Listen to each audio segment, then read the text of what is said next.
মুসলমান বন্ধুরা, কথাগুলো খুব মনোযোগ দিয়ে শোনেন। তিনজন নওজোয়ান যুবক এরকম ভাবে বাদশা, মুশরিক বাদশা, অগ্নিপূজক বাদশার হাতে ধরা পড়ে গেছে। বাদশা তিনজনকে বাদশা মহলে নিয়ে আসছে। বাদশা মহলে আনার পরে ডাকতে বলে, এ নওজোয়ান যুবক, তোমরা কোন কাজের জন্য বের হয়েছ? যুবক ডাকতে বলে, বাদশা আমরা বের হয়েছি একমাত্র আল্লাহ পাক রব্বুল আলামিনের দ্বীনের দাওয়াত দেওয়ার জন্য, আল্লাহর দ্বীনকে প্রচার করার জন্য, লা ইলাহা ইল্লাল্লাহ মুহাম্মাদুর রাসূলুল্লাহ এই দাওয়াত মানুষের দ্বারে দ্বারে পৌঁছানোর জন্য আমরা বের হয়েছি। বাদশা ডাকতে বলে, এ যুবক শোনো, তোমরা যদি এই কাজটা করো তাহলে এই মুহূর্তে তোমাদের এই ছবিটা তোমাদেরকে হত্যা করা হবে, তোমাদের গলাটি বন্ধ করে দেওয়া হবে। আর যদি তোমরা এই দাওয়াতটা বন্ধ করে দিয়া আমার এরকম ভাবে মিশরের মধ্যে চলে আসো, আমার অগ্নি পূজার প্রভাবকে তোমরা গ্রহণ করো, তাহলে তোমাদের প্রত্যেক জনকে সরকারি ভাবে ভাতা দেওয়া হবে। চিল্লায় বলেন নাউযুবিল্লাহ।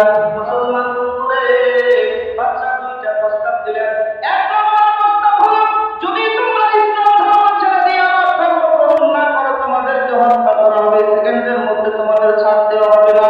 আর দুই নম্বর প্রস্তাব হলো, তোমরা যদি ইসলাম ধর্ম ছেড়ে দিয়ে আমার খ্রিস্টান ধর্ম গ্রহণ করো, তোমাদের সরকারি ভাবে প্রত্যেক মাসে ভাতা দেওয়া হবে, তোমাদের এরকম ভাবে রাজপ্রাসাদ থেকে প্রাসাদ তৈরি করে দেওয়া হবে।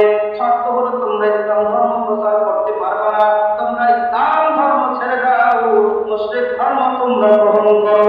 তিনজন নওজোয়ান যুবক ডাকতে বলে, এ রাজা বাদশা রে, আমাদের জীবন যাবে, আমাদের কল্যাণ যাবে, তবুও তোমার এই প্রস্তাবে আমরা পশ্চিমকালে চিল্লায় বলে আল্লাহু আকবার।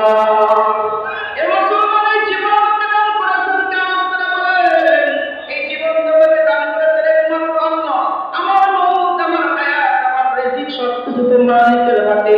আমি যতই চেষ্টা করি, আমার রব যদি আমাকে অগ্রসর হওয়ার সুযোগ না করে দেয়, বলেন তো দেখি আমার কোনো সম্ভাবনা আছে কিনা? মুসলমান বন্ধুরা, আমি সকাল থেকে সন্ধ্যা পর্যন্ত অক্লান্ত পরিশ্রম করলাম, কিন্তু আমার রব আমার প্রতি সন্তুষ্ট না, আমার পরিশ্রমের প্রতি বড় খুশি না। বলেন, আমি যতই পরিশ্রম করি না কেন, আমার সংসারে কোনোদিন অভাব দূর হবে না। আওয়াজ করে বলেন ঠিক কিনা?